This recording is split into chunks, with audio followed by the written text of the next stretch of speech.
Estimados estudiantes, les saludo a la licenciada Laura Chávez Mozo y como ustedes visualizan en el ecrán, vamos a hablar acerca de lo que es la lengua oral y la lengua escrita. Dentro de lo que es la lengua oral y la lengua escrita, vamos a destacar aspectos muy importantes que hacen posible que el desarrollo de esa lengua vaya en proceso.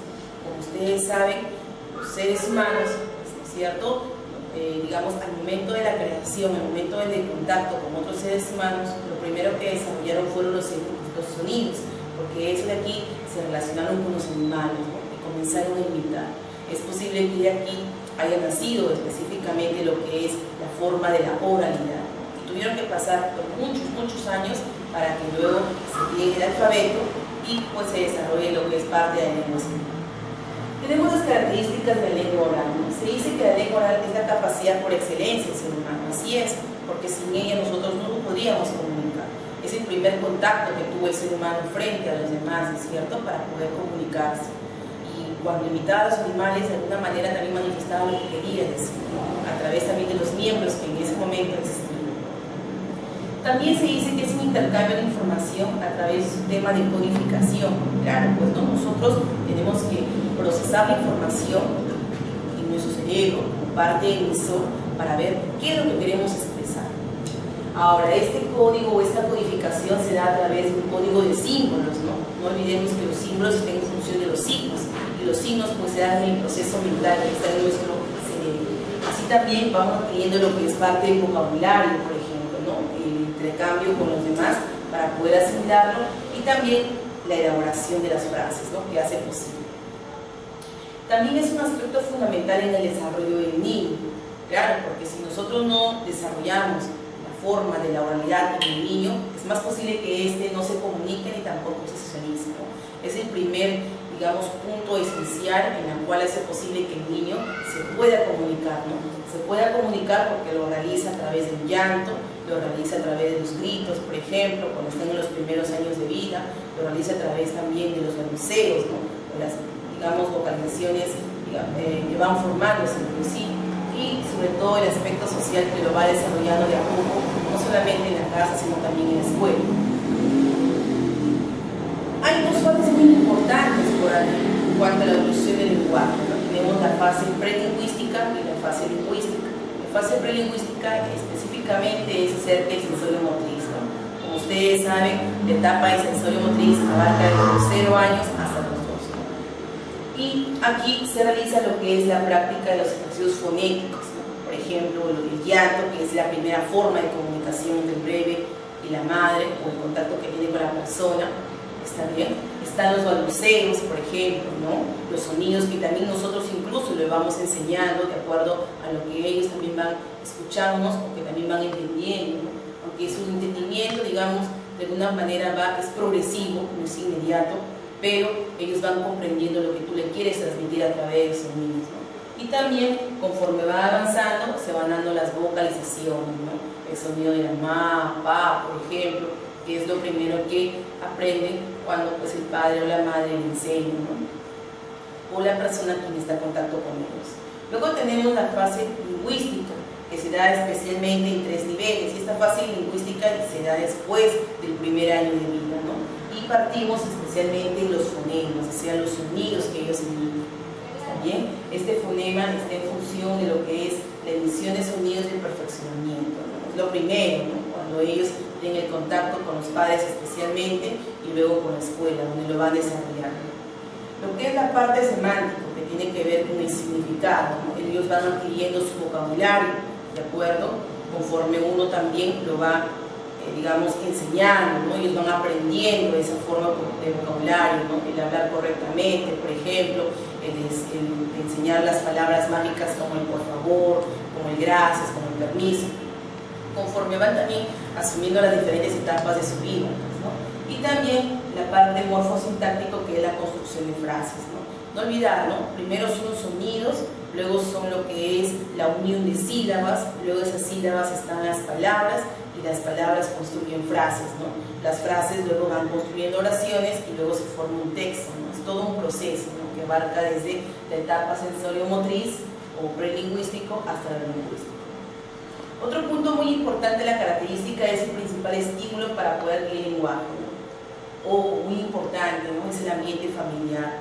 Cuanto más la familia se comunique con ese bebé que está en crecimiento durante todo su proceso, mejor será la comunicación, mejor será la expresión, ¿no? Está en ustedes, en sus manos, hacer posible de que eso se desarrolle, ¿no? Ustedes también inculpen a los futuros padres, a ustedes como papás, el desarrollo de lo que es el ambiente familiar. La familia es muy importante, ¿no? Hoy en día la familia se destaca bastante por la importancia de la educación, no solamente de adquirir conocimientos, sino que también una educación que esté en función del amor y la ternura que se le pueda brindar al niño. La escuela, que es el papel, otro rol muy importante, pero que no solamente es la principal, sino que nace el ambiente familiar, es que tiene la función de promover diversas experiencias comunicativas, ¿no? Porque lo que otorga la escuela es otorgar conocimientos, ¿no? Lo que también es el complemento de los valores, por ejemplo, ¿no?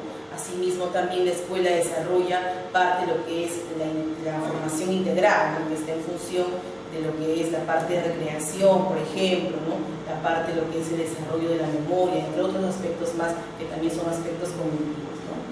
Estas experiencias que sean comunicativas reales, que sean auténticas y útiles, ¿no? Que no solamente sea aportar, sino que también el docente de nivel inicial tenga el mayor contacto con el niño en todo su proceso, ¿no? Existen técnicas o medios de lenguaje oral, de la forma oral, ¿no? Hay varios, ¿no? Eso que ustedes van a visualizar son algunos de ellos, creo que está en su manual también, pero es bueno explicarlo, ustedes también en este caso puedan pues aprender un poco más. El diálogo, ¿no? Ustedes saben, en todo momento están conversando, no dejan de conversar, ¿no? Y se da entre un emisor y un receptor. Mientras que el emisor realiza el proceso de codificación, va a ser mejor, ¿no? Y el receptor tiene que saber descifrar esa información. Otro punto es el trabajo en equipo, ¿no? Que ya desde la escuela uno lo va desarrollando, especialmente en el nivel inicial, ¿no? Ese pequeño trabajo entre niños cuando uno hace una ronda, por ejemplo, cuando hace una actividad psicomotriz también, ¿no? Donde todos se pueden ayudar, o en diferentes talleres también que da la escuela, ¿no? El debate, por ejemplo, ¿no? Es muy importante que de alguna forma se desarrolle el debate para poder elaborar textos argumentativos en función de la opinión, ¿no? De lo que si están de acuerdo o no están de acuerdo, por ejemplo, ¿no? Y eso también es para establecer los acuerdos y los desacuerdos, por ejemplo, ¿no? Se dice que en el debate existe un moderador quien dirige pues esta técnica, y además también está el auditorio, ¿no? Y tiene su espacio y tiene su tiempo que le va a permitir en este caso hablar, ¿no? La entrevista, ¿no? ¿Cuántas veces hemos visto una entrevista a través de los medios de comunicación, o nosotros mismos hemos entrevistado pues a algún personaje o una persona con algún cargo, por ejemplo, ¿no? Y se dan dos personas muy importantes, pues, ¿no? Lo que es el entrevistador y el entrevistado, ¿no? Y se pueden realizar preguntas abiertas, en las cuales tú las elaboras, o preguntas cerradas, por ejemplo, también en función a un tema. Tenemos la exposición, ¿no?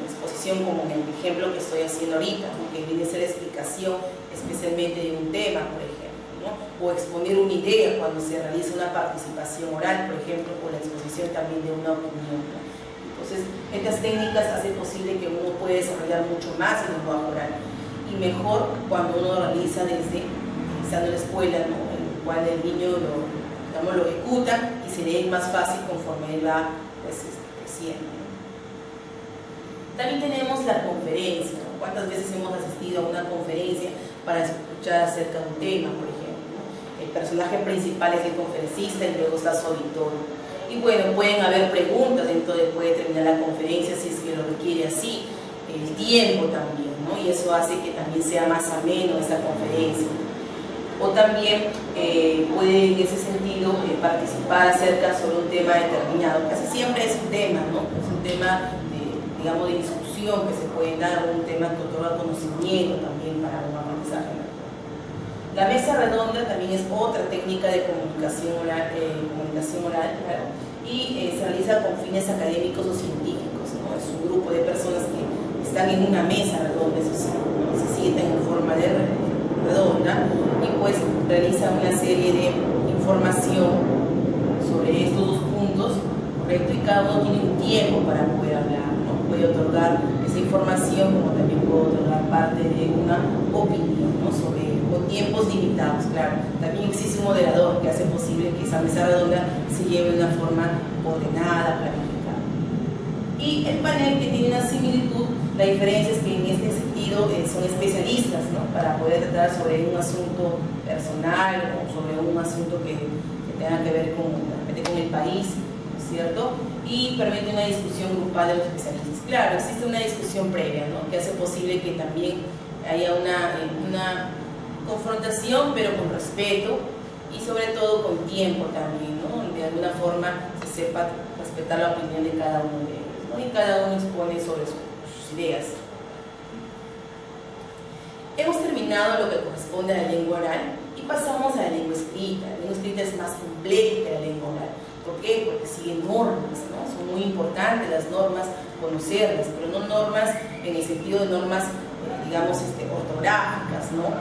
Que tienen que ver también con las propiedades que tiene que tener un texto, por ejemplo, ¿no? Con lo que es la parte de la coherencia, la cohesión, que es lo que vamos a ver aquí en este trabajo, ¿no? Se dice que la ordenación de una lengua por medio de un sistema escrito. Claro, ¿no? Todo lo que yo he procesado ahora lo represento a través del escrito. Por ejemplo, puede ser una toma de apuntes, que es lo que estás haciendo ahora, por ejemplo, ¿no? O también puede ser en el caso de una solicitud, si quieres solicitar un certificado de estudios, ¿no? O por ejemplo también puede ser un informe, ¿no? Si en el colegio te piden realizar un informe técnico-pedagógico de cómo van el avance de los cursos. Entonces ahí estamos trabajando especialmente la lengua escrita. Colomer en 1996, su texto que dice, ¿no? La lengua escrita nos permite fijar el pensamiento verbal y convertirlo así en un objeto susceptible de sinalizar. Claro, es más lento el proceso, ¿no? En la escritura, porque yo tengo que pensar qué es lo que voy a escribir y cómo lo voy a decir. Y eso también confronta las ideas que yo tengo en mi mente con otros textos, porque eso me ayuda también a seguir un formato establecido, si es un caso de un documento administrativo, por ejemplo, ¿no? Y esto varía de acuerdo también al tipo de texto que yo estoy haciendo. Las palabras que voy a utilizar deben ser formales, ¿no? Porque tiene que estar dirigido pues hacia alguien con algún cargo o en sí mismo tiene que de alguna manera pues percibirse esa formalidad, ¿no? No puedo trabajar con jergas o con palabras coloquiales, ¿no? Deben ser precisas, ¿no? Puntuales, ¿qué es lo que quiero transmitir? Apropiadas de acuerdo al texto que voy a realizar o también de acuerdo al tema, ¿no? Para el interlocutor, o sea, para quien yo voy a escribir, es decir, para el receptor. Y también recurre a una sintaxis más elaborada, ¿no? Entendido la sintaxis como parte de lo que es el desarrollo de las oraciones, de las frases, el que tenga una coherencia entre el sujeto, el verbo y el complemento, por ejemplo. Y para ello requiere de estas propiedades muy importantes, ¿no? La primera se llama adecuación. Y para que un texto sea adecuado, debe presentar las siguientes características, ¿no? El destinatario, o sea, ¿a quién me voy a dirigir? Si yo hago un diálogo a través del chat, porque estoy chateando, a través de una red social, por ejemplo, entonces mi diálogo va a ser más coloquial, hasta puede ser jergal y hasta incluso puede ser vulgar, ¿no? Siempre y cuando el receptor lo asimile o lo recepcione de esa forma. Pero si yo voy a escribir un correo electrónico a la universidad, por ejemplo, entonces dirigido a la coordinadora de la especialidad, entonces mi escritura, mi forma de decir va a tener que ser formal, ¿no? Siguiendo pues ciertos, digamos, palabras puntuales, ¿no? Por ejemplo, el saludo, ¿no? Por ejemplo, agradecer de anticipado su respuesta, ¿no? El atentamente, etc. La situación también, ¿no? La situación está en función en el desarrollo, ¿no? Va de la mano, destinatario y situación va de la mano lo que corresponde a la situación comunicativa en la cual se va desenvolviendo, ¿no? Y yo, para poder considerar, debo tener en cuenta el nivel o registro de habla, ¿no? El nivel, digamos, en el sentido de parte de lo que es lo sociocultural, ¿no? O sea, ¿cómo me voy a expresar, ¿no? Si yo soy ya parte de un profesional, entonces debo expresarme como un profesional, ¿no? Si soy simplemente un joven que todavía le falta adquirir vocabulario, obviamente que también voy a escribir de esa forma. Entonces, como estudiantes están obligados a utilizar bastante lo que es la formalidad, ¿no? Y llegar pues a un nivel culto, que es lo que se busca. Y también lo voy a hacer, voy a tener en cuenta a través de qué medio lo voy a transmitir. A través, en este caso, no sé, a través de un papel, por ejemplo, ¿no es cierto? O a través del internet, por ejemplo, o a través de un texto, una monografía, entonces dependerá mucho. Entonces, para que un texto sea adecuado debe cumplir estas características. Y bueno, ahí tienes un ejemplo de un texto inadecuado, ¿no? Si tú lo lees, te vas a dar cuenta que hay bastantes expresiones coloquiales, por ejemplo, ¿no? Hasta incluso con algunas jergas acompañadas, ¿no? Por ejemplo, que hay esta expresión, esta realidad que se llama no, que no deberíamos escribirlo, o sea, lo podemos decir oralmente porque forma parte de la expresión oral, pero por escritura no debería ser, ¿no? O por ejemplo, la expresión hartas, ¿no? Hartas, ¿no? Debe ser más precisa. O por ejemplo, canse horrores, ¿no? O te sacas el ancho, por ejemplo, ¿no? Vayan leyendo ustedes el texto y se van dando cuenta de acuerdo en qué situación se encuentra y cómo, ¿no? El matarte de hambre, por ejemplo, ¿no? Pues, o también una flojera, ¿no? Entonces, de alguna forma, un texto inadecuado, ¿no? Y aquí nos vamos a dar cuenta qué expresiones hemos variado, por ejemplo, ¿no? Dice, disminuir el peso, negar rotundamente las golosinas, por ejemplo, en el caso también de que te vayas a enfermar, ¿no? Porque hace un momento decían matarte de hambre, o por ejemplo, ¿no? Aminorando tus esfuerzos, ¿no? Hace un momento decían una flojera atroz, entre otros, ¿no? Te vas a percatar de que esos textos tienen muchas diferencias y que son pues expresiones más formales, de alguna manera sinónimos que ayuden pues a buscar esa formalidad, ¿no? Pasamos a lo que es la otra propiedad que se llama la coherencia. Y también reúne tres puntos muy importantes para que un texto sea coherente, ¿no? Tenemos el principio de relación temática. ¿Qué significa eso? Que todas las expresiones en las cuales yo voy a escribir estén relacionadas a un tema. No pueden desviarse del tema. Si no, estaré diciendo que mi texto es incoherente. Otro principio es de pertinencia.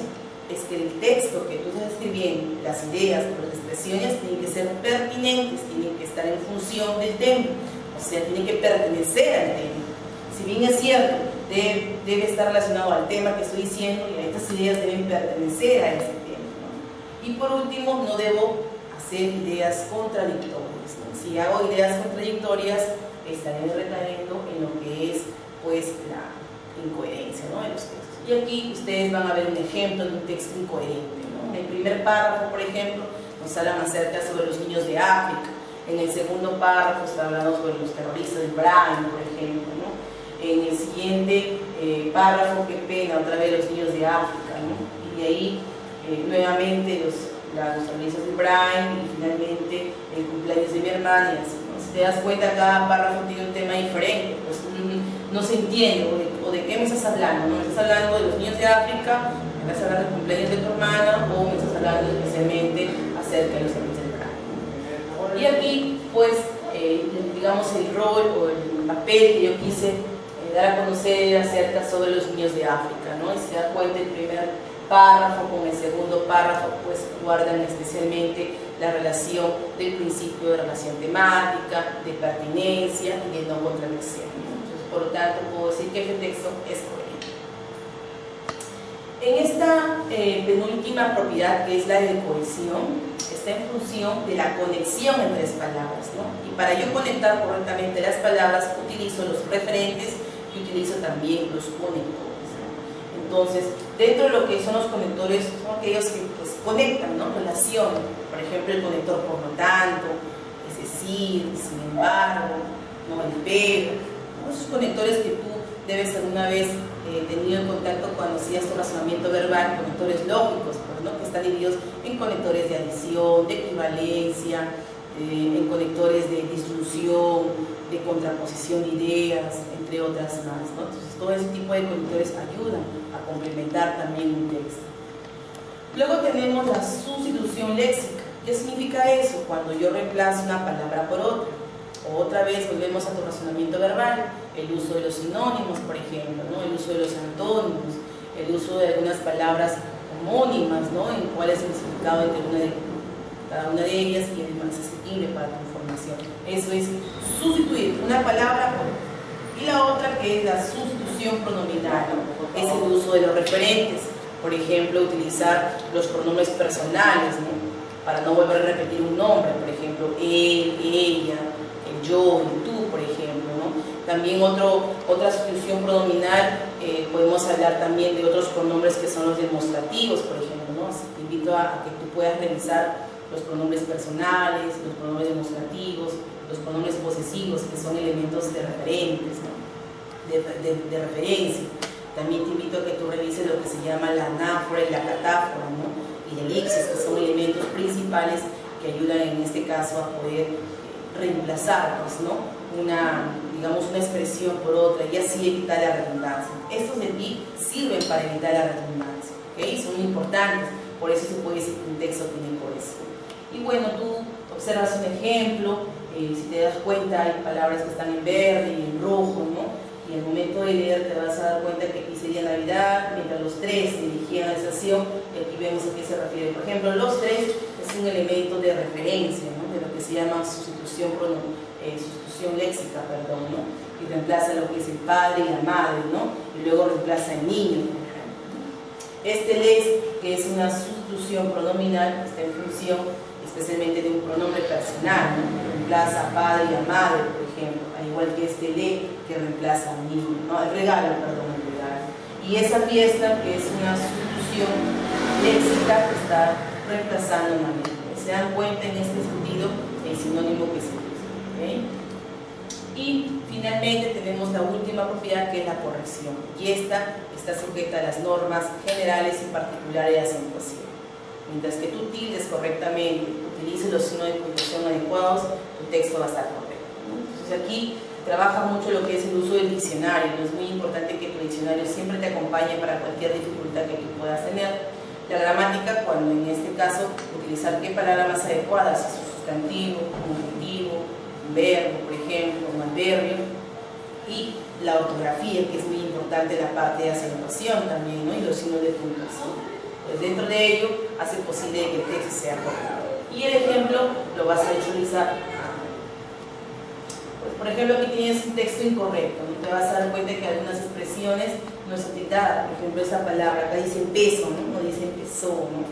Por ejemplo, ¿qué más podemos ver? Algunas expresiones, ¿no? También hay un desorden total, ¿no? Vas leyendo el texto y te vas a dar cuenta que no, de alguna manera no hay un orden en que seguir, ¿no? ¿Cómo debo empezar? Y ahorita lo vas a ver, pues, en el ejemplo. Acá también dice tenia, ¿no? Y aquí está, pues, ¿no? Construido en dos párrafos. Por ejemplo, el anterior era un párrafo. Primero, pues, cuento acerca de mi familia, ¿no es cierto? Lo que realizan mis padres, está bien. Y luego, en este caso, lo estoy realizando como estudio, ¿no? Es un ejemplo, ¿no? En la cual usted puede ver la diferencia. Ok, eso sería todo. Muchas gracias.